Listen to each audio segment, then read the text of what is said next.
Saya dulu tuh kerja di perbankan, Mas. Perbankan? Iya. Nah, faktor ekonomi, Mas, terpaksa. Sebenarnya saya nggak mau kerja kayak gini, Mas. Kerja di lampu merah, joget, yang ngasih itu anak buah saya, pakai mobil dia. Pernah itu? Pernah? Pernah. Mau Terus nangis, perasaannya Pak jenengan beli? mau nangis, Mas. Bener. Saya setahun depan rumah sampai mau beli sarmi satu nggak bisa buat anak saya. Nangis saya. Semua habis? Habis semua. Wah, dipijitin juga tak? Ya, ini biar Oke. Oke teman-teman, jumpa lagi dengan saya. Kali ini saya berada di daerah Jalan Boyolali ke Salatiga, dan kita tadi mampir di pom bensin.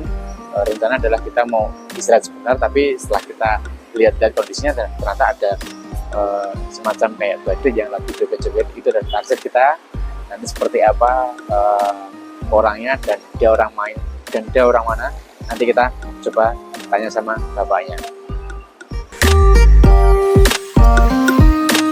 Oke teman-teman, setelah cukup lama tadi saya juga sempat manggil, ternyata si batunya ternyata lagi sibuk joget, ya kan, dan ini dia udah berjalan ke sini. Nanti kita tanya-tanya tentang kejadian seperti apa dan dia orang mana. Oke, ayo kita tanya-tanya.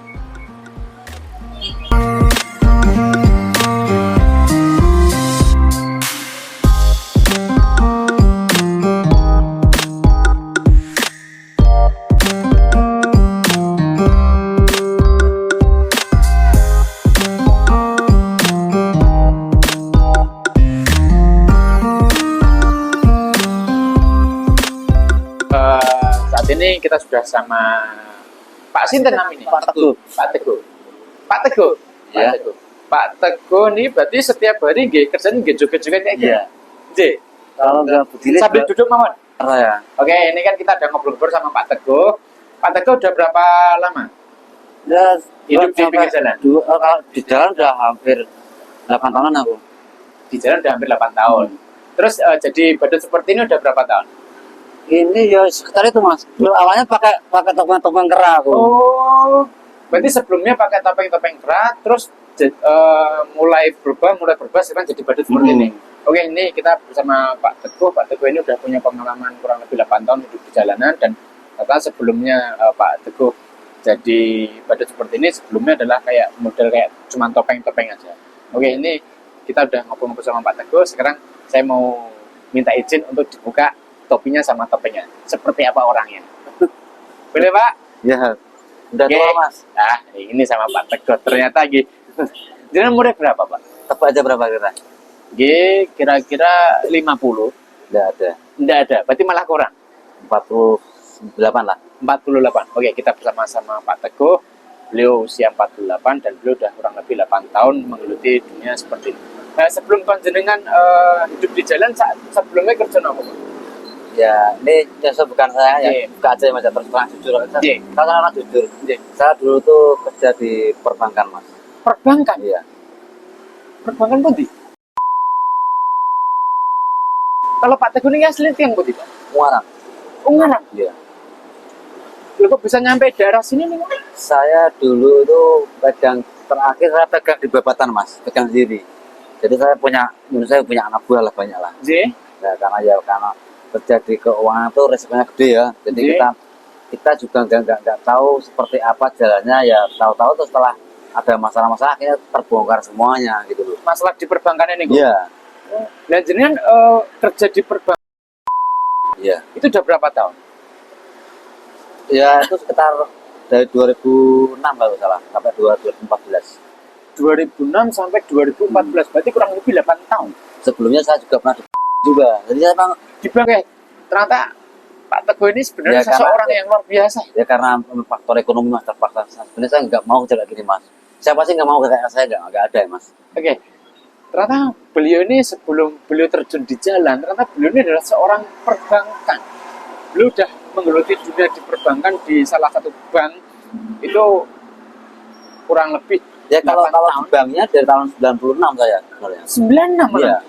96 sampai 2014. 14. Berarti udah berapa tahun? Ya 20 tahun ada lah.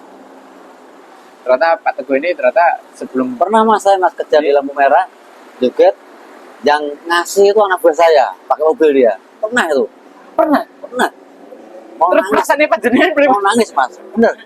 Perasaan panjenengan sing mau nangis panjenengan apa anak Saya, Oh, dia nggak tahu kalau saya. oh. Tapi lama-lama malah setelah tahu, saya terus akhirnya pindah ke Salatiga. Juga saya di Ungaran, Ungaran udah Salatiga. Oh, berarti kejadian itu di Ungaran gitu. Setelah Ungaran, Salatiga pindah ke sini. Semakin jauh, semakin jauh, semakin jauh. Kan. Oh, alat. Karena kalau saya deket-deket gitu, ada tetangga, ada yang kenal itu kan, ya bukannya saya malu enggak ya, tapi kan dari sisi keluarga kan enggak enak juga. Oke. Karena saya Pak Teguh adalah sosok saya orang. juga jarang pulang, makanya saya sudah dari 3 hari nggak pulangnya. Nah, terus kalau nggak pulang kesehariannya setiap hari itu tinggalnya di mana? Tidur di sana, tidur di emper kita. Oh, berarti selama nggak pulang tidur di sana dan Bapak joget di daerah situ. Iya. Oke, teman-teman, inilah kita ketemu sosok orang yang luar biasa. Beliau ternyata bukan hanya sebatas joget-joget Ya, itu aja. hanya Ternyata, apa selalu mas, nggak mungkin saya tengok nggak mungkin. Pernah saya tawarin saya nggak mau. Ada yang apa saya, ada teman saya. Kalau mau mas, tinggal masuk, kita nggak mau saya. beliau mungkin sudah paham tentang apa ya, tentang dunia perbankan, dan beliau bergelut di dunia perbankan sudah kurang lebih sudah 20 tahunan, dan saat ini Pak Teguh terjun di sebagai badut dan setiap hari ya, Setiap hari, ya. joget-joget di daerah sana teman-teman, di daerah apa, di pom bensin itu, dan sosok orang yang sangat luar biasa. Terus ngapunten sebelumnya, dari panjenengan sebelumnya di perbankan ya, terus kok bisa joget-joget itu awalnya bagaimana Pak? Ya karena ya tadi mas, jadi bank yang saya kelola itu kan bermasalah itu. Iya. Jadi ada sekitar 600 juta lebih ya, itu dana yang harus saya tanggung jawab. Karena saya seorang kepala, jadi yang tanggung jawab kepala, walaupun itu bukan saya sebenarnya. Tapi mau nggak mau, atasan saya harus tanggung jawab. Habis mas, mobil, tanah, habis semua saya. Untuk Bayar itu. padahal itu bukan kesalahan Bukan, panjenengan. bukan. Itu berapa Pak total? Kita 600 jutaan ada itu. Ada. Karena Pak Teguh itu waktu masih kerja di perbankan, beliau harus menanggung total. Gini mas, caranya gini. Ya, ceritanya Jadi saya punya teller. Punya teller toh. Ya saya nggak tahu ya namanya teller kan jawab bisnisnya sih baik-baik aja ya. Dia setiap ada orang ngangsur, diambil satu. Kan kalau di tempat saya kan setelah gitu kan tidak lebih dari 2 bulan, kan aman ya. Nah itu ketahuannya pada saat pengambilan jaminan. Debitur tahunnya ada lunas tapi itu masih gadol 1. Itu untuk 1 orang. Kalau berapa orang, berapa ratus orang kan tidak dikalikan mas. Gila itu. itu perasaan panjenengan berapa? Pusing mas. Sampai setahun nggak keluar mas. Saya setahun nggak keluar rumah sampai mau beli sarimi 1 nggak bisa buat anak saya. Nangis saya. Semua habis. Habis semua. Aset habis semua. Itu nangis mas. Ketika itu saya duduk ketemu penuh. Ini harus ngapain? Anak mau minta ini nggak bisa, ini nggak bisa. Aku keluar kalau ada orang ngambil enaknya. Aku nekat mas. Nggak pakai sandal, nggak pakainya nekat tau. Pakai pengukra. Dari situ, Berangkat dari situ aku. jenengan nekat, cuman mukanya ditutupin. Iya. Sini sama mama ya. Rumah saya di sana. Saya kerja di sini. Oh. Di lampu merah. Lampu merah itu loh. Di Ungaran. Ungaran. Tol Ungaran dulu. Kan ada tuh. Oke. Perempatan K24. Teman-teman, Di situ. ternyata Pak Teguh ini adalah punya cerita yang cukup miris. Ternyata beliau adalah pernah ditipu sama anak buahnya sendiri deh. Iya. Ini totalnya kurang lebih 600 juta, dan Pak Teguh yang harus bertanggung jawab semuanya, asetnya semuanya habis untuk bertanggung jawab atas ketipuan dari si anak buahnya itu. Dari situlah Pak Teguh mulai frustasi, sempat 1 tahun itu nggak keluar rumah Pak gitu. Enggak. 1 tahun nggak keluar rumah, terus beliau memutuskan nekat keluar dari pekerjaan, dan habis itu nekat untuk langsung terjun di jalanan. Tapi awal mula adalah tetap beliau menutupi pakai topeng gitu. Dia Terus- siapa sih enggak yang mau saya enggak ada mas. Saya yakin enggak ada yang mau saya. Jarang. Dan ini sekarang keluarga panjenengan tembus Pak. Di Ungaran juga. Anaknya berapa Pak? 2. 2. Umur berapa Pak? Yang satu umur 21 tahun. 21 tahun. Jadi yang satu ini manis 9 tahun. 9 tahun. Cewek-cewek nopo cowok? Cewek cowok. Yang gede cewek. Cewek, Yang kecil cowok. Istri ada di rumah. Pasti di rumah kadang ikut bantu saya jual balon. Jual Pakai badut juga Tapi di Ungaran. di Ungaran. Berarti anaknya masih kuliah nopo sekolah? Nopo Ya, kerja? alhamdulillah ini kuliah tapi sudah berat mas, betul mas. Gak mampu kayak. Yang pertama itu ya? Heeh. Kuliah di mana Pak? Di UNB. UN. Mudi Waluyo.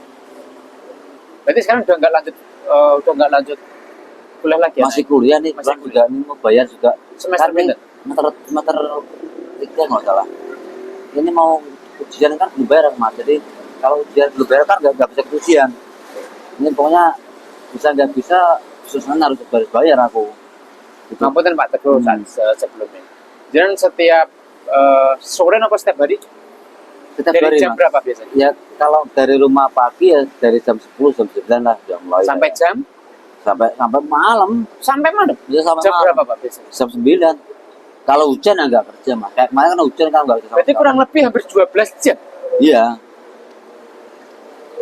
Tapi ya istirahat. Iya. Istirahatnya cuma sholat mas. Sholat harus istirahat. Kalau nggak sholat ya. Ternyata Pak Teguh ini beliau setiap hari hidup di jalan. Ternyata dari mulai jam 9 dari mulai jam 9 atau jam 10 pagi sampai jam 9 malam. Artinya kurang lebih hampir 12 jam ya Pak. Iya. Niku ngapunten. Rata-rata pendapatnya panjenengan dengan menjadi manusia badut seperti ini satu hari rata-rata berapa Pak? Nggak menentu mas. Nah, kalau rata-ratanya Ya antara 70 sampai 120 lah. 70 sampai 120. 20. Tadi pagi saya kirim PC itu 2 hari itu kirim 150. 2 hari 150. Itu 2 hari. Terus kalau pas 120 biasanya pas momen-momen apa Pak? Apakah pas hari Minggu, apa pas Biasanya pas panjang? libur sama hari Minggu. Pas libur sama hari Minggu. Berarti kalau Sabtu Minggu lah. berarti kalau weekend itu rata-rata mendapatkan 100 lebih, kurang lebih. Kalau weekday berarti rata-rata 70-an. 70 Tapi itu kan kotor Pak gitu. ya kotor. Kotor ya? Belum beli makan, minum. Kalau boleh tahu Pak, itu kan pendapatan panjenengan kotor kan dalam satu hari 70 sampai 120. Itu kan kotor. Kalau bersihnya rata-rata berapa? Bersih. Ya paling saya kan makan saja saya nggak irit-irit mas. Kadang makan cuma sekali itu 2 kali. Sekalipun tuh harganya paling yang harga 5.000 6.000. Sekali makan. Berarti untuk menghemat supaya pengeluaran nggak banyak, berarti makannya diirit-irit. Bentar irit. Ternyata untuk menghemat pengeluaran Pak Dewi ini ternyata ada ngepres betul soal pengeluaran, soal makan terutama, biar gimana caranya Minum mas saya aku ambil di pom nih. minumnya. Gak apa-apa, saya kan udah baik semua. Ini semua anak-anak udah kenal semua sama saya. Kalian panjenengan. Sama mandornya pun udah kenal semua, kan kenal semua. Jadi enak gitu loh. Kalau minum ambil aja mas, ya lupa. Terus sore ini Pak, kira-kira pendapat panjenengan sudah berapa Pak? Kira-kira mawon. Dari tadi pagi nih mas. Iya. Iya mungkin sekitar 40 ya ini. 40-an. Oke teman-teman, ini Pak Teguh ini ternyata dari pagi jam-jam 9-an sampai sekarang ini kurang lebih jam-jam 4 sore. 40 ini. Pak Teguh baru mendapatkan 40 rit. Kan Misalnya kalau, gini masih kalau kotor. sepi kan aku nggak turun mas, cuma di sana. Iya. Nunggu rame baru masuk. Jadi momen-momen rame tertentu aku baru joget. Kalau enggak ya aku duduk istirahat. Jadi Ya, panjenengan kalau setiap pulang ke umroh berarti 3 hari sekali. tidak mesti tergantung. Nggak Kalau mesti. udah ada uang, ongkosnya cukup saya pulang. Kemarin saya mau pulang nggak ada ongkos pinjam sama anak toilet ini. Pinjam 25 buat ongkos pulang. Kan ongkosnya sekali jalan 25. Iya. Pinjam dulu mas ya nanti tak tergantung ya. Terus selama Pak Teguh hidup di jalan menjadi manusia badunya, ada nggak Pak pengalaman yang mungkin nggak bisa panjenengan lupa? Pengalaman dari mungkin orang yang ngasih, nopo-nopo, pengalaman saya itu betul-betul pahit mana panjenengan? Kalau pahit pernah mas. Jadi Kenapa, Pak? selama sehari itu nggak dapat uang, cuma dapat 7.000 nggak salah. Sehari Karena hujan mas. dari pagi sampai malam, Kan hujan. Jadi nggak dapat uang. cuma 7.000. Tapi makan panjenengan. Ya makan utang mas. Utang tamu biasa kan udah kenal baik. Nah ini lah teman-teman. Jadi sosok orang yang luar biasa. Mungkin bagi teman-teman mungkin tahunya adalah manusia badut. Itu adalah setiap hari adalah mungkin joget-joget aja tanpa beban. Itu capek juga. Padahal sebenarnya adalah sosok apa ya, perjuangan yang luar biasa. Soal malu itu sudah dilupain. Enggak. Soal capek sudah dilupain. Tinggal gimana caranya bisa menyenangkan Kemarin sama hujan, anak-anak lagi. kemarin hujan deras, saya coba karaoke di depan ATM situ, cuma dapat 2.000 perak. Udah tidur aku, udah capek. Sehari. Ya jam berapa? Jam 8 malam sampai jam 9 ya. Dapat 2.000 perak. Ketika harus istirahat sana. Itulah. Ada beberapa pengalaman yang mungkin pahit buat Pak Teguh.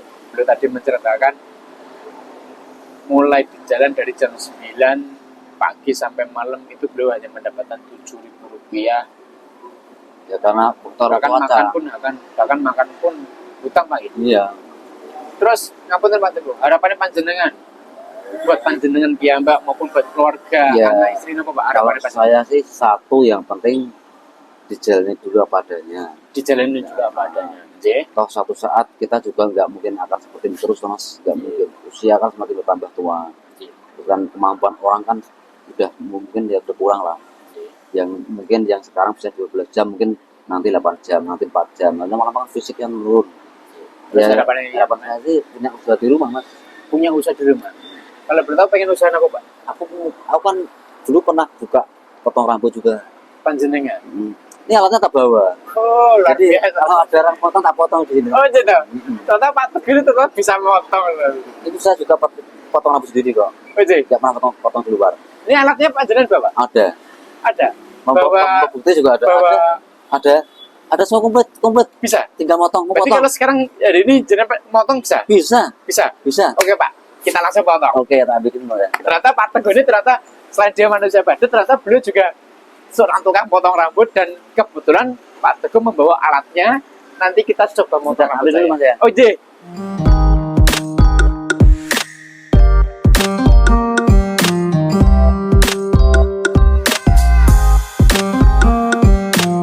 Sini satunya. Iya. Pak, terus sini. Ini depan titip barangnya.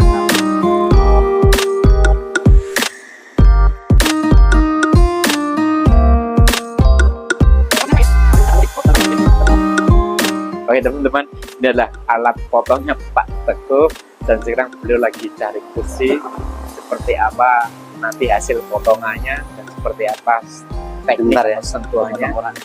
Sengaja saya belum bilang kalau saya juga telah potong rambut, tapi kita nanti merasakan hasil seperti apa. Mau potong model gimana? Potong model gimana?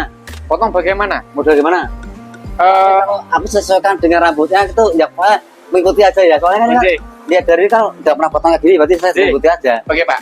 Monggo. Tata, boleh saya lepas jaket apa berbeda? Boleh pas aja. Yang penting Pak, kalau banyak tato nih Pak. Gak apa-apa.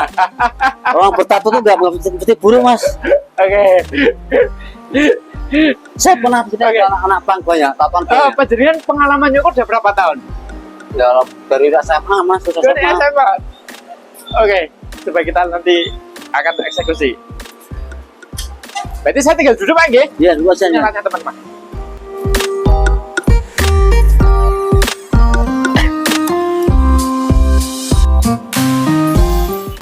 Dulu kan kontraknya kan mahal, aku mah jadi aku bisa mundur aku. Oke. Oke. Tapi ngapunten, jangan tipis-tipis Pak nggih. Enggak, Oke. kalau tipis kan nol Mas. Oke. Enggak apa-apa lah satu. Ya. Sesuaikan lah.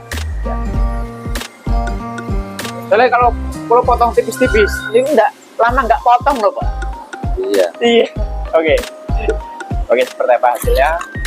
Alat-alatnya juga cukup lengkap ya. Lengkap kan ini? Lengkap, Mas. Lengkap. Oke. Lengkap. Jadi pada sore hari ini saya dipotong sama tukang potong yang pakai baju badut. Dia pengalaman pertama. Ya Pak ya? Iya.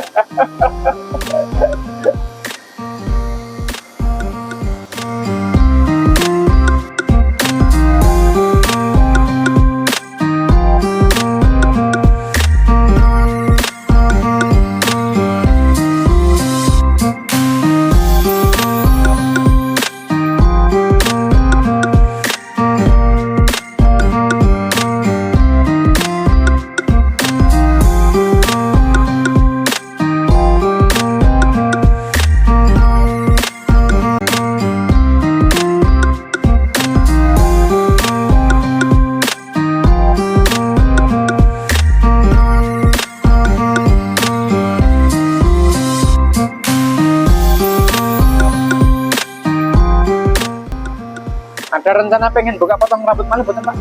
Ya, rencana ada tapi nunggu modalnya dulu Mas. Oh, nunggu modalnya.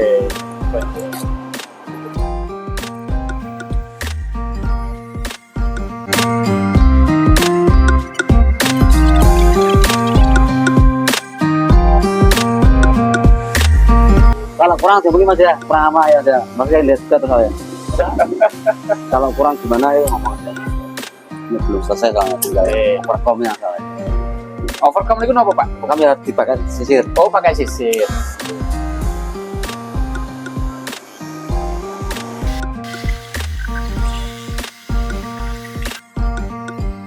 Kalau jenengan menilai anak-anak muda zaman sekarang itu berikut pandangannya panjenengan Ya fleksibel mas, tergantung dari sudut mana pandangnya. maksudnya kalau anak-anak muda zaman sekarang kan lebih suka semua serba cepat Pak ya. Iya. Jadi pengen apa-apa cepet. Nah ngomong tuh Ya, kalau dulu kan orang tuanya ada sih nggak masalah. nah ada, nah dipaksa itu loh Pak. Ada, nah nggak ada.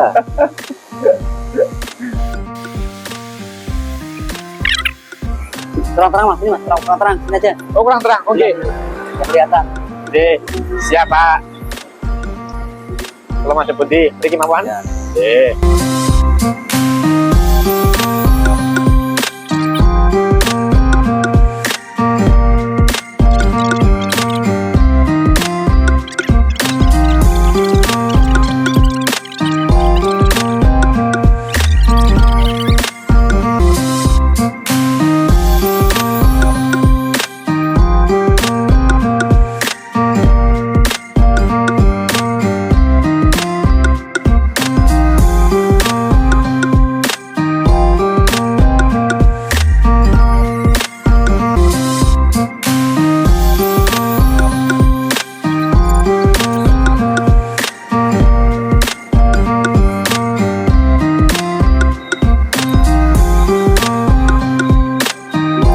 Pakai tipis nggak bisa nih, nggak mau nih.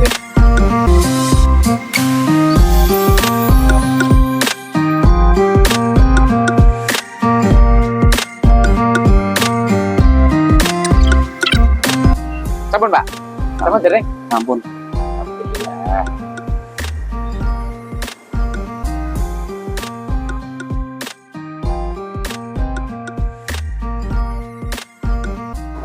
Ya aku tadi mas. Nah, Wah, dipijitin juga tak? ya ini biar Ode. kalau cara ngomong pusing-pusing. Ode. Kalau pulang.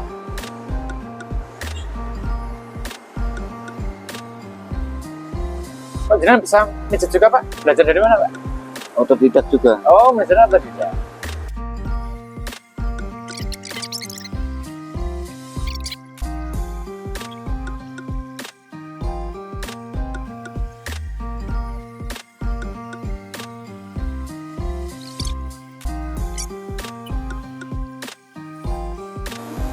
Oke teman-teman, kali ini saya bersama Pak Teguh, manusia badut.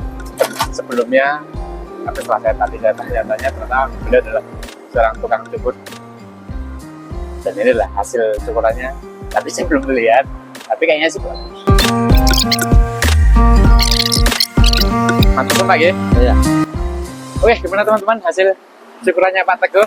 Oke. Ngobrol-ngobrol dulu Pak. Oke teman-teman, sebuah cerita yang nggak terduga.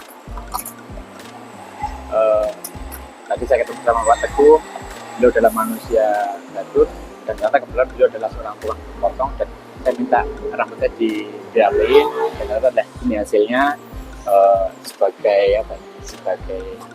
Sebagai rasa apresiasi saya sama Pak Teguh adalah nanti saya akan sedikit sisir saya untuk Pak Teguh. Pak Teguh, ngapunten. Gimana? Harapan ke depannya apa?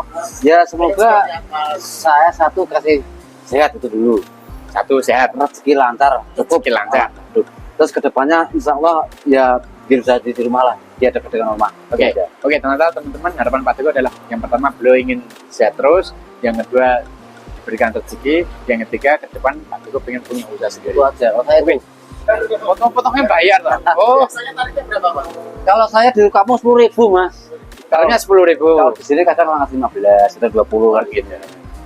Nggak mesti. Oke Pak Teguh, ini saya ada sedikit rezeki, semoga nanti bermanfaat. Biasanya tarifnya berapa Pak? Biasanya katakan kalau di kampung 10, kalau di sini 15 lah. Pak Teguh kalau nyukur di kampung 10.000, kalau di atas sini 15.000. Oke, saya ada sedikit rezeki. Pak Teguh saya kasih 100.000. Makasih Mas G. Katakan Mas G. Oke. So Mas G. Mungkin banyak lancar skill juga sehat. Amin. Oke, makasih Mas ya. Oke, semoga saya mendoakan Pak Teguh, semoga rezeki panjenengan lancar dan diberikan kesehatan, dan semoga ke depan Pak Teguh panjenengan bisa punya usaha sendiri. Amin amin. Iya, iya. Oke, itu aja teman-teman. Semoga video kali ini berjumpa dengan Pak Teguh bisa bermanfaat untuk kita semuanya. Sekali lagi, ini adalah sosok orang tua yang luar biasa, sosok orang tua yang menjadi panutan untuk kita sebagai anak muda. Betapa susahnya mencari uang, betapa beratnya, tapi beliau selalu berjuang keras untuk punya kehidupan yang jauh lebih baik. Itu aja video kali ini, semoga bermanfaat, dan bila mana kalian suka atas video kali ini, jangan lupa like, komen, dan subscribe untuk terus mengembangkan channel-channel dan untuk mencari orang yang inspiratif di sekitar kita. Iya Pak Teguh, dari Pak Teguh. Iya, matur suwun, terima kasih. Matur suwun. Iya.